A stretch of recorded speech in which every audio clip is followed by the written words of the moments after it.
Bathroom থেকে বেরালাম ঠিক তখন সকাল ওই 9:30-10টা। তিনজনে বেরালাম, তিনজনে বেরিয়ে যাচ্ছি। সামনে প্রচুর বরফ রাস্তার দুধারে। শুভম আগে চলে গেল, আমি মিডিলে, কৌশিকদার পেছনে। এই যে দেখো, পুরো বরফে ভর্তি। তার মধ্যে রাস্তাগুলো প্রচণ্ড ভাঙা, অফ রোড রাস্তা যেহেতু এটা, প্রচুর ভাঙা রাস্তা। চারিদিকে জল, বরফ গলা জলগুলো ওপর থেকে নামছে। সেই জলগুলো এই যে রাস্তার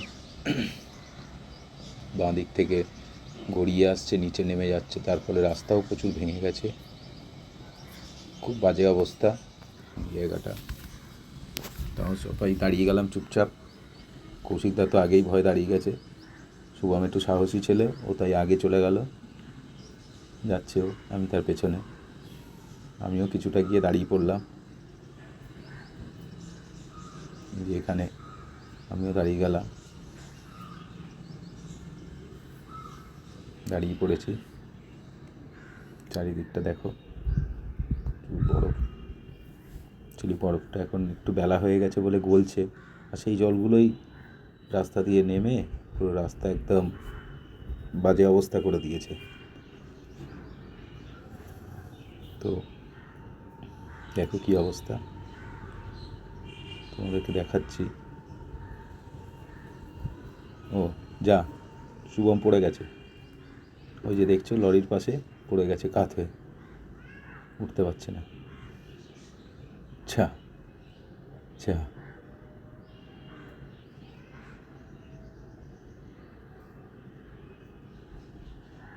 ওটা মানে অনেক গর্ত আছে।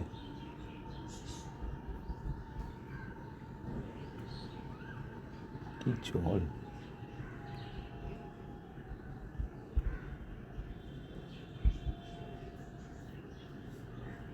প্রচুর জল, প্রচুর জল।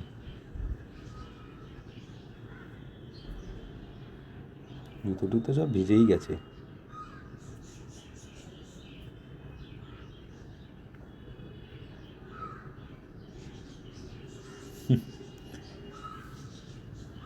ঠেলে ঠেলে নিয়ে যাচ্ছে।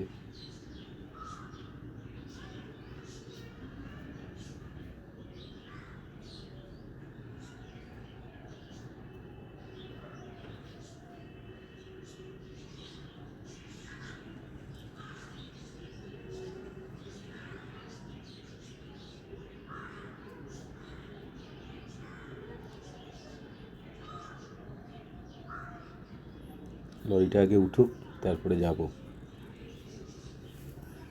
মানে দেখা যাচ্ছে আমিও গিয়ে পড়ে গেলাম ওখানে।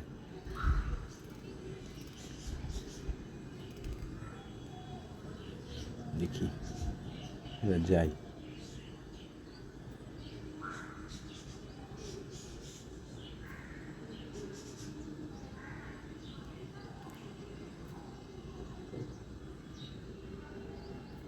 খুব বাজে অবস্থা, খুব বাজে অবস্থা।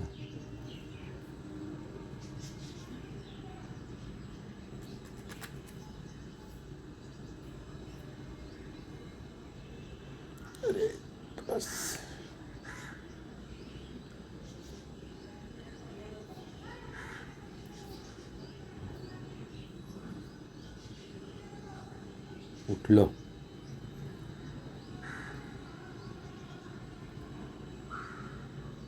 একটু আটকে গেছিল, তারপরে পেছন থেকে একজন ঠেললো, ঠেলার পরে উঠেছে।